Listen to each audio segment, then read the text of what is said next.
चलिए ठीक है। नेक्स्ट यहाँ पर हम लुपिन के बारे में बात कर लेते हैं। सर इस काउंटर पर आपकी सलाह क्या रहेगी? 2333 पर इसको कंसीडर करें या फिर अभी वेट करें, अभी और कंसोलिडेट करेगा? देखिए व्यू पॉजिटिव है lupin. In fact I think Friday को भी कुछ न्यूज़ निकल कर आया था फार्मा को लेके, तब भी बोला था सन फार्मा, लुपिन, सिप्ला में लोअर लेवल से अच्छा रिवर्सल देखने को मिला था। लुपिन भी आज के सेशन में जहां इतना करेक्शन है और 0.05% माइनस है, निफ्टी 350 पॉइंट माइनस ट्रेड हो रही है। ये हैवी वेट काउंटर्स हैं, निफ्टी के स्टॉक्स हैं। मैं आपको ये स्टेटस दे रहा हूँ, और जब हमने शो किया था तब निफ्टी चल रहा था 23,650 और अब निफ्टी चल रहा है 23,720। 70 पॉइंट की रिकवरी लोअर लेवल से देखने को मिली है, और इंट्राडे में निफ्टी ने 200 पॉइंट की रिकवरी लोअर लेवल से दिखाई है। मैम मैं 200 पॉइंट्स रिकवरी की बात कर रहा हूँ, जब हमें ये दिख रहा है कि मार्केट में वॉर जैसी सिचुएशन और बन सकती है। 200 पॉइंट्स इजी नहीं होता ऐसे वाले सिनेरियो पे बाइंग दिखाना। तो पॉइंट ये है, हैवीवेट काउंटर्स लोअर लेवल से बाइंग दिखा रहे हैं, इसलिए ये मूवमेंट आया है। आप एलएनटी का चार्ट देखिए, Reliance, Infosys, TCS, HDFC bank, ICICI bank high of the day पर ट्रेड हो रहा है। तो ये स्टॉक्स में अगर बाइंग आएगी, मार्केट को रिकवर होना ही पड़ेगा।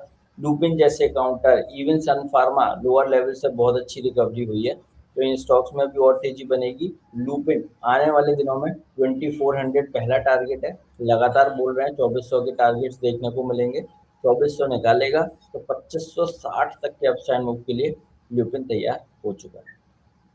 चलिए ठीक है, तो अच्छे टारगेट्स लुपिन में भी सर को नजर आ रहे हैं।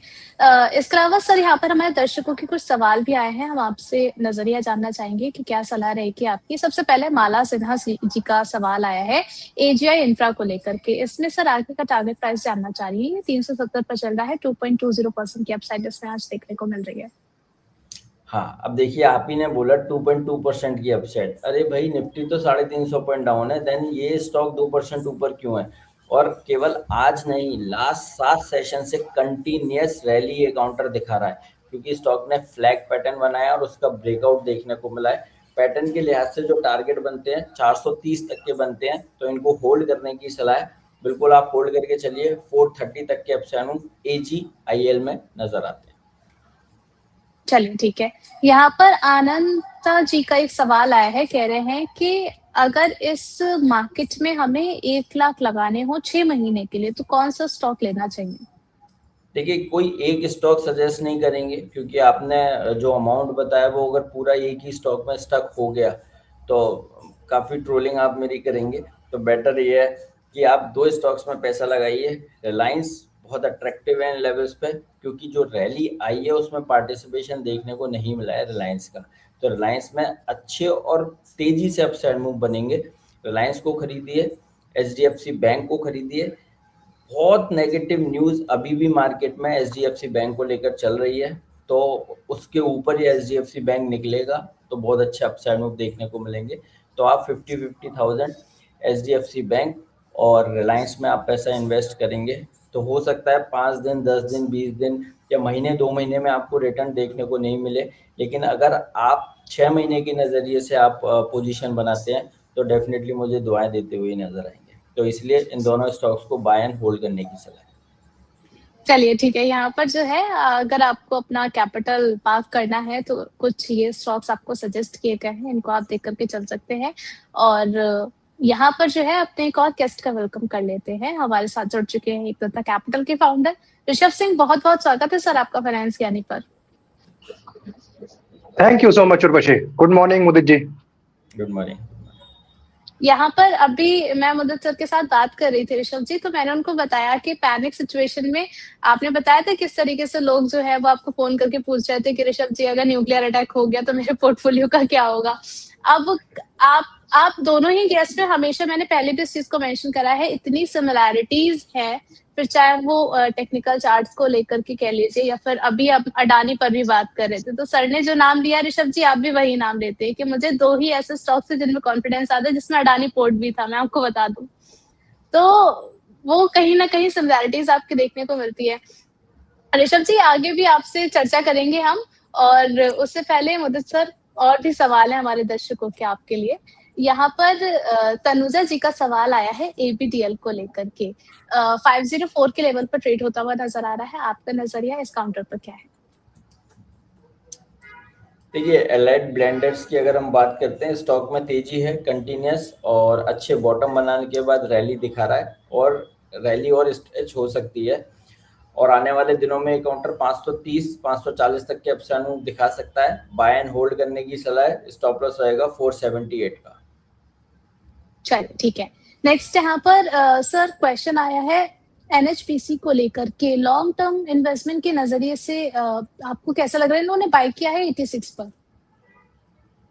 देखिए, लॉन्ग टर्म के नज़रिए से टोटली अवॉइड है और लॉन्ग टर्म में मैं बार बार अपना एक ही स्टेटमेंट देता हूँ, अच्छे क्वालिटी के स्टॉक्स खरीदिए जहाँ पर रिटर्न भी बने। इन्वेस्टमेंट का मतलब होता है आपने कुछ पैसा मार्केट में डाला और वो बदले में आपको कुछ परसेंटेज ऑफ रिटर्न देखने को मिले, उसे हम इन्वेस्टमेंट बोलते हैं। तो लॉन्ग टर्म इन्वेस्टमेंट की अगर आप बात करते हैं तो एनएचपीसी जैसा काउंटर, उसको खुद को नहीं पता कि आगे क्या होना है, तो इसमें ट्रेडिंग स्विंग देखने को मिलते हैं क्योंकि गवर्नमेंट का बहुत बड़ा रोल रहता है इन स्टॉक्स पर। तो गवर्नमेंट ओन जो कंपनीज होती हैं वो मल्टीप्लायर रिटर्न्स दे नहीं पाती क्योंकि गवर्नमेंट का कहीं ना कहीं जब इंटरवेंशन आता है तो वो परसेंटेज ऑफ रिटर्न वो डिस्टॉर्ट हो जाते हैं। तो इसलिए हमारा ऐसा मानना है एनएचपीसी एनटीपीसी इन स्टॉक्स को ट्रेडिंग स्विंग के लिए यूज करना चाहिए। अदर देन जो प्राइवेट कंपनीज है वहां पर मैसिव रिटर्न बनते हैं। पावर स्टॉक्स की अगर आप बात करेंगे, अदानी पावर का हमने जिक्र किया, आप उठा लीजिए 2 महीने के चार्ट और आपको percentage of return Adani power और एनटीपीसी में आपको कंपैरिजन समझ में आ जाएगा या एनएचपीसी में समझ में आ जाएगा। टाटा पावर देखिए, आज मार्केट इतना डाउन है, 3.5% की रैली टाटा पावर दिखा रहा है। तो प्राइवेट स्टॉक्स में मेजर गेन बनते हैं, तो वहां पर आप पैसा डाल सकते हैं। जैसे एनएचपीसी जैसे काउंटर को अवॉइड करने की सलाह होगी for long term purpose. Yes, for trading purpose आपको यहाँ से 4% 5% के रिटर्न बन सकते हैं। 80 रुपीज तक 80 रुपीज तक की अपसाइड मूव देखने को मिल सकती है फॉर ट्रेडिंग पर्पस, लेकिन लॉन्ग टर्म के लिए टोटली अवॉइड करने की सलाह है। चलिए, तो ट्रेडिंग पर्पस से आप देख सकते हैं, लॉन्ग टर्म के लिए जो है अब बिग नो यहाँ से निकल करके आया है आपके लिए। अब यहाँ पर जो है पोलिंग रिजल्ट भी देख लेते हैं। सवाल था कि पी स्टॉक फेल है, तो अब आपकी स्ट्रेटेजी क्या है? यहाँ पर आप सेल ऑन राइज करेंगे, बाय ऑन डिप करेंगे या फिर वेट करेंगे? 44% लोगों की वोटिंग जो है वो बाय ऑन डिप की तरफ है, 24% वोटिंग सेल ऑन राइज की तरफ है एंड 31% लोग कह रहे हैं वेट करेंगे। सर, आपने शुरुआती कमेंट्री में ही जो है मेंशन कर दिया था कि पूरे बाजार में जो है बाय ऑन डिप का मौका बनता हुआ नजर आ रहा है और लोग उसी दिशा में जो है वो चलते हुए भी नजर आए हैं। एक लास्ट टेक आपका लेना चाहेंगे इस पर? मैम, ठोकर buy on dips buy on dips buy on dips 23,100 का भी ब्रेकडाउन नहीं होगा। और मैं फिर बोलता हूँ, जो लोग इन्वेस्टर हैं 3 लेग में पैसा डालिए, 1 लेग यहाँ मार्केट में आ जानी चाहिए, एक कहीं भी अगर 23,300 के लेवल आते हैं वहाँ आनी चाहिए, थर्ड लेग 23,100 पर।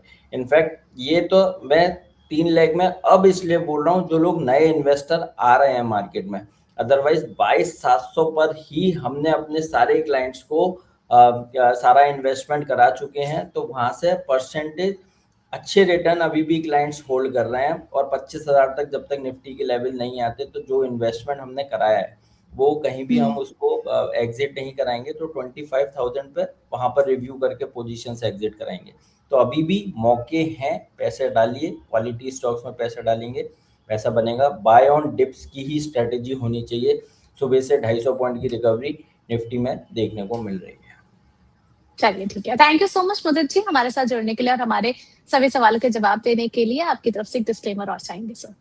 बिल्कुल, देखिए, जिन भी स्टॉक्स पर हमने बात की, किसी भी स्टॉक में हमारी कोई पर्सनल होल्डिंग नहीं है, बट सिमिलर लाइंस पर क्लाइंट्स के साथ व्यूज और रिकमेंडेशंस शेयर करते हैं। जहां भी बाय एंड होल्ड वर्ड का यूज किया है, कोई भी एक्शन लेने से पहले अपने फाइनेंशियल एडवाइजर से जरूर सलाह